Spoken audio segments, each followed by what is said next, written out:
தாய் தமிழ் உறவுகளுக்கு வணக்கம். சட்டசபை தேர்தலில் போட்டியிடும் திமுக எம்பிக்கள் கனிமொழி. இவர் தூத்துக்குடி பாராளுமன்ற உறுப்பினர். மாநில அரசியலில் களமிறங்குவதற்காக சட்டசபை தேர்தலில் இவர் போட்டியிடுகிறார். இதனால் உதயநிதி அதிருப்தி அடைந்துள்ளதாக கூறப்படுகிறது. இவர் மாநில அரசியலில் திரும்ப விரும்புகிறார். கதிர் ஆனந்த் துரைமுருகன் அவர்களுடைய மகன். துரைமுருகனுக்கு வயதாகிவிட்டதால் வருகிற சட்டசபை தேர்தலில் துரைமுருகன் போட்டியிட மாட்டார். அவருக்கு பதிலாக அவருடைய மகன் கதிர் ஆனந்த் போட்டியிடுகிறார். அடுத்து அமைய உள்ள அமைச்சரவையில் கதிர் ஆனந்த் அமைச்சராக பொறுப்பேற்பார்.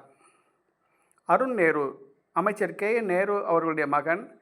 அமைச்சர் KN நேருவுக்கு வயதாகிவிட்டதால் அவருடைய மகன் அருண் நேரு அவர்கள் வருகிற சட்டசபை தேர்தலில் போட்டியிடுவார். திமுக அமைச்சரவையில் அடுத்து அவர் அமைச்சராக பொறுப்பேற்பார். அந்தியூர் செல்வராஜ். இவர் முன்னாள் அமைச்சர். தற்பொழுது ராஜ்யசபா உறுப்பினராக உள்ளார். இவர் அமைச்சராக விரும்புகிறார். ஆகவே வருகிற சட்டசபை தேர்தலில் அந்தியூர் தொகுதியில் போட்டியிட விரும்புகிறார்.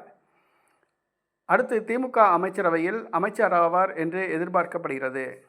அன்புமணி ராமதாஸ் தற்போதைய ராஜ்யசபா உறுப்பினர். அவருடைய பதவிக்காலம் முடிவடைய உள்ளது. ஆகவே வருகிற சட்டசபை தேர்தலில் பாட்டாளி மக்கள் கட்சி சார்பாக ஏதாவது ஒரு தொகுதியில், குறிப்பாக பென்னாகரம் தொகுதியில் போட்டியிட்டு தமிழக சட்டசபைக்கு செல்ல விரும்புகிறார். GK வாசன். இவர் அதிமுக தயவில் ராஜ்யசபா உறுப்பினராக உள்ளார். பாஜக கூட்டணியில் உள்ளார். இவருடைய MP பதவிக்காலம் முடிய உள்ளது. ஆகவே வருகிற சட்டசபை தேர்தலில் அதிமுக கூட்டணியில் போட்டியிட்டு சட்டசபைக்கு செல்ல விரும்புகிறார். CV சண்முகம். அதிமுக முன்னாள் அமைச்சர். தற்பொழுது ராஜ்யசபா உறுப்பினர். வருகிற சட்டசபை தேர்தலில் போட்டியிட்டு அமைச்சராக விரும்புகிறார். அதிமுக ஆட்சியை பிடித்தால் அடுத்து அமைய உள்ள அமைச்சரவையில் இவர் அமைச்சராக பொறுப்பேற்பார் என்று கூறப்படுகிறது. தம்பித்துரை தற்பொழுது ராஜ்யசபா உறுப்பினராக உள்ளார். முன்னாள் மக்களவை துணை சபாநாயகர். இவர் வருகிற சட்டசபை தேர்தலில் பர்கூர் தொகுதியில் போட்டியிடுவார் என்று எதிர்பார்க்கப்படுகிறது. அடுத்து அதிமுக ஆட்சியை பிடித்தால் இவர் அமைச்சர் ஆவார் என்று எதிர்பார்க்கப்படுகிறது.